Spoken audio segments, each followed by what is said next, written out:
what is it, if anything, did his teachers know about his mental health status or any other factor that could have stopped the tragedy? So raise your hand if you want to speak for your group, please. And I'd like to hear from people who haven't spoken yet today. So if you haven't spoken yet today, I encourage you to raise your hand. Yes. Okay. He's a 15-year-old sophomore who was involved in a school shooting. And when they interviewed the teachers, they had no indication of like mental illness. That's right. So oftentimes this happens, after a tragedy like this, we all want to know the answer to the question of why did this happen? And oftentimes we're left unsettled because we can't figure out the source, or we don't know exactly why, and that was the case here. Question 2, how frequent are mass school shootings, and does your group believe them to be relatively rare events that should or should not command significant resources? So this is this question of frequency of an event versus how much public policy resources, or how many resources we should dedicate towards solving the problem. What did you all come up with for that question?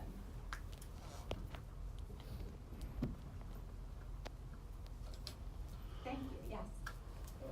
James Allen thought from Northwestern University that kind of the 10 of the 10 mate.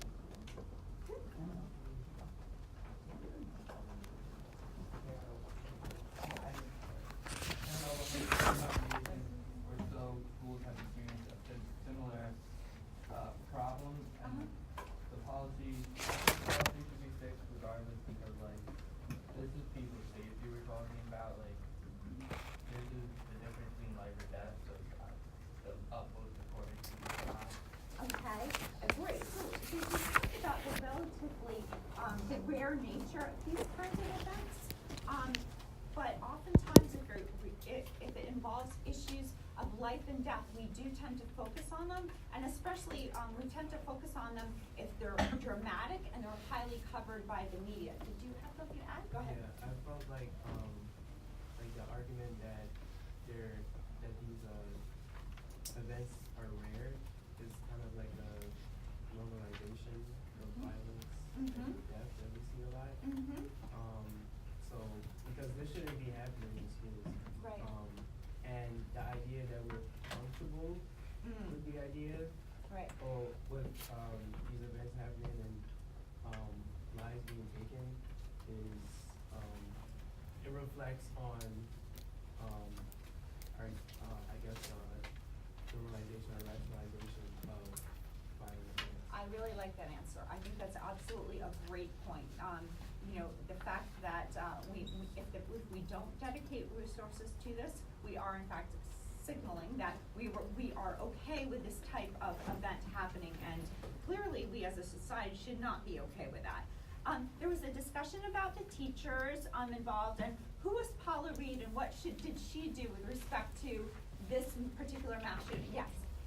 Paula Reed was a teacher that taught at Columbine when the Columbine shooting occurred, and so what she and her colleagues would do is after these school shootings would take place at other schools, they would reach out to the teachers to just be a source of support, help guide them, and because they had the experience, they could really say like, don't expect to be okay soon, and it's okay if you're not okay even months later. Right, exactly. So she provided an excellent source of support for teachers who had gone through this.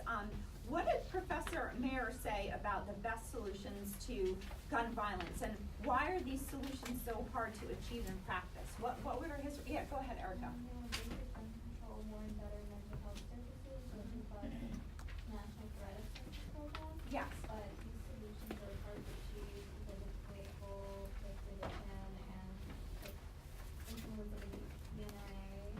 Absolutely. Even though these are like the most I guess obvious things to do, we're still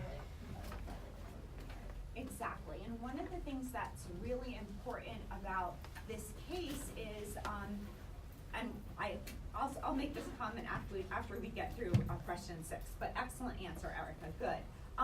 So what did you all think about this idea of teachers carrying weapons. Would you think it's a good idea for me to carry a gun into this classroom every Wednesday morning? What did you all? I would like to hear an argument in favor, and then I would like to hear an argument against. So first, an argument in favor. Did anyone think that that was a good idea, and what was your reasoning? Yes, go ahead. Oh, sorry, I meant bad idea. Okay. anyone think like, oh, this is a good idea and a reason? Okay, a lot of people hold this view, so no one in the class thought this. Go ahead. Oh no, I didn't think that, but I would just to play devil's advocate. Go ahead.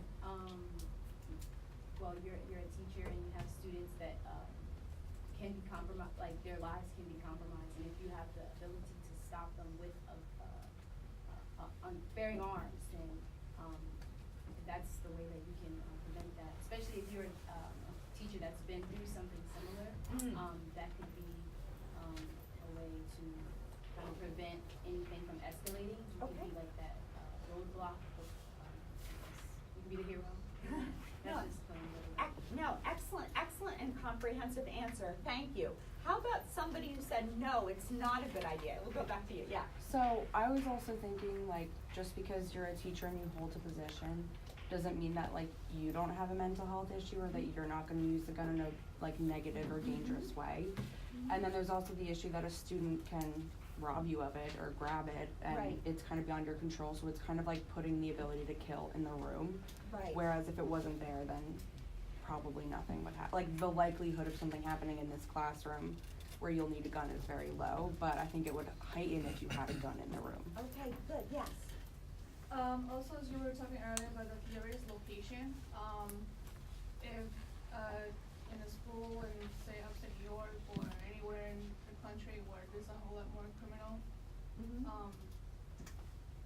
events going on, students might feel a little bit more safer, but then there'll be students who will be thinking out the box or trying to take the gun away from the teacher. And also, I was telling that instead of having an actual gun, have a taser maybe, because teachers go through the whole education to teach kids not to learn Right. how to. Right, like, so I'm definitely not qualified to, operate a handgun, so there is this question of, yes, if we do arm teachers, how are we gonna train them to use them, right? So, that's another issue, as well. Good, okay, so then question 6 asked you to think about, whether or not you think compromises can be made between gun control activists and pro-gun organizations in the United States. Did you think that there could be compromises, and what would those reform measures look like? Or did you think that there couldn't be compromises between those two sides? Where did you come down? Yes? We said that there could be compromises. Okay, good, optimism, I like ending class on a good note. Go ahead. Okay, so without necessarily putting guns in the hands of teachers, you Right. can maybe supply guns to like a guard perhaps, or more Okay. specialized professional. Okay. Who would be able to like better protect the school than just say like an average teacher. Okay, and maybe that would find some support, among gun control advocates, versus pro-gun, individuals or pro-gun organizations. Good, what else? Yeah, Jonathan, what did you think? Our group talked about, Did you think there was common ground or no? well, not on the issue of like just gun policy, but just in terms of dealing with the issue of mass shootings and the grief that follows and the victims of mass shootings. Yes. So creating mental health policies and healthcare for victims caught in domestic violence and Okay. dealing with grief. I think that that's a really interesting way to go at it. So it's, yeah, I didn't, to go at the problem of, instead of trying to address the issues of guns, try to figure out what we can at least have common ground on in terms of responses, right? So I liked that. Yeah, Veronica. And even to add what he's saying, it doesn't just have to be for responses, it can be in general. This is like behaviors to look out for Okay. a student if they're like repeatedly, have their head down. These are the type of indicators for a person that maybe violence. Okay, good. So looking out for indicators. Okay, last comment, go ahead. We talked about how it should be less of like a state-to-state decision and enforcement and more of a federal enforcement, because we were talking about how in the South you can buy a gun at Walmart. Yeah. And so it's like state to state that kind of varies, and we said that almost acting like how a DMV acts as like a federal place that you go, that's where you would have to go to buy guns, and Okay. other just sales of like in shops would be illegal, and you would have to like federally get and register to own a gun. I think that is an interesting reform that I've heard a little bit about. I think pro-gun advocates like the NRA would definitely be against that, because it's really about autonomy and states' rights and all of those things. But I've definitely heard that argument before. Good job, everybody.